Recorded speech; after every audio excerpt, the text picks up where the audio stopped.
Okay, so I'm going to go ahead and show the steps of replacing one of these. I honestly just replaced this one and I thought my video was going and it wasn't, so now I'm going to start over. Of course. Let's hope it goes just as easy as it did last time. Okay, so you're going to start with, let's just say we need to replace one of these needles, okay, which I just did. Here's what it looks like broken. So you want to go ahead, take out all of the screws, okay? Be careful not to drop them because they're tiny. And it'll be hard picking them up. So, okay, all the screws. So there's 1, 2, 3, 4 outside screws and 4 inside screws. So you're taking out a total of 8 screws. Now to get to the needles, to replace the needles, you have to take out the inside screws as well as the outside screws. You would think it would just be the outside ones because I'll show you once I take this off, you'll be able to see the needles, but you can't take them out and replace them. So here's the part where I can take off this outside rim, okay? I set that aside. Now you can see these needles in here, but you can't get to them. You can't take them out to change them. So you have to actually take out the inside screws as well.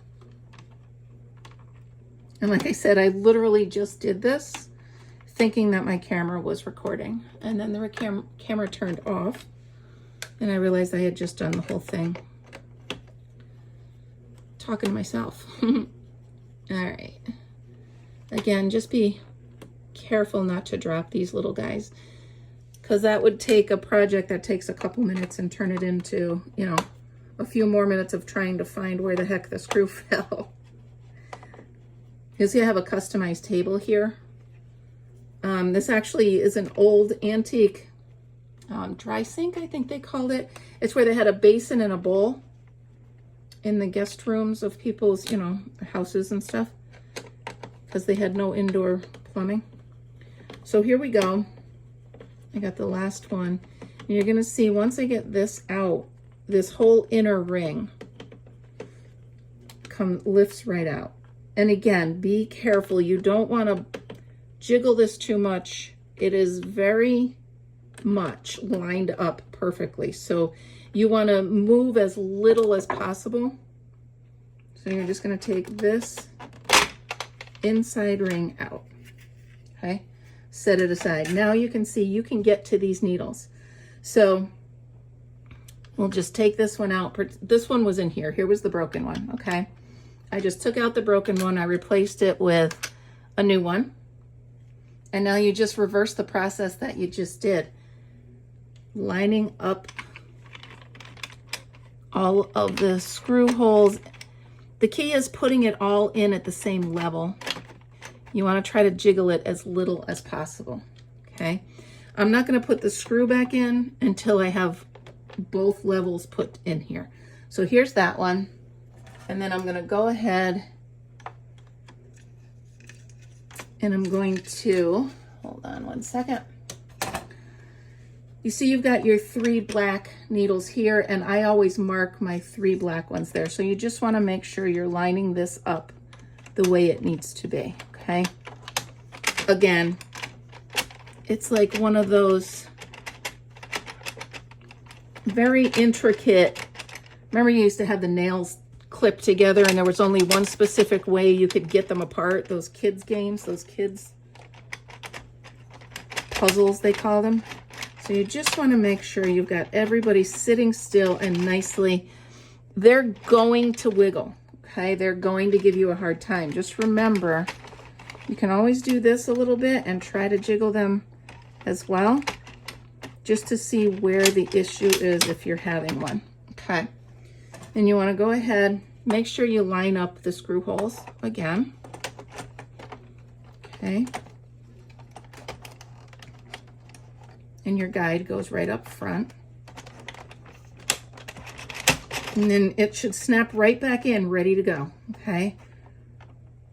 Should snap right back in, and then you just want to make sure it's nice and snug. And this is when we can go ahead and start putting back in the screws. I don't put the screws in too tight until I'm positive that everybody's lined up right. Because as you know, once you get them in there, it's a lot harder to get them back out and redo them. So just make sure everybody's lined up where they need to be. Put in a couple of them. And you're going to hear it click into place if you've got it all set. Okay. Again, not too tight. We'll get another one over here. Do it just like you would. You do the screws on your tires when you're changing your tire. You want to make sure you go side to side. So everybody settles in right where they're supposed to. And you see that just popped back in perfectly. So it's letting me know that everything's lining up and everything's back where it should be. Which makes me happy because it worked perfectly the first time. Had I taken it apart the second time and it didn't work, it would not have been as much fun. You can probably imagine. Okay, and then I do this one here. Again, careful not to drop them, hopefully. Okay, that is the inner ring. And now the outer ones should line up nicely as well. If they don't, just go ahead and slide it around till it does. That will put your guide right where you want it, right where it should be. Your black needle should line up if you have marked it. If not, they should line up with the last three stitches on your, like if you have 46, it should be 46, 44, and 45. 46, 45, and 44. I'll learn how to count someday. Here we go, putting in this one, and then the last one will be right behind it. And then we'll have the moment of truth. If I turn my Addi crank and it works, then we have successfully changed the needle and we can go ahead and start using the Addi again. Now this process is the same for all size Addis. I have 2 of them and I use the same process for the whole thing. Now that all of them are in, tighten them up nicely.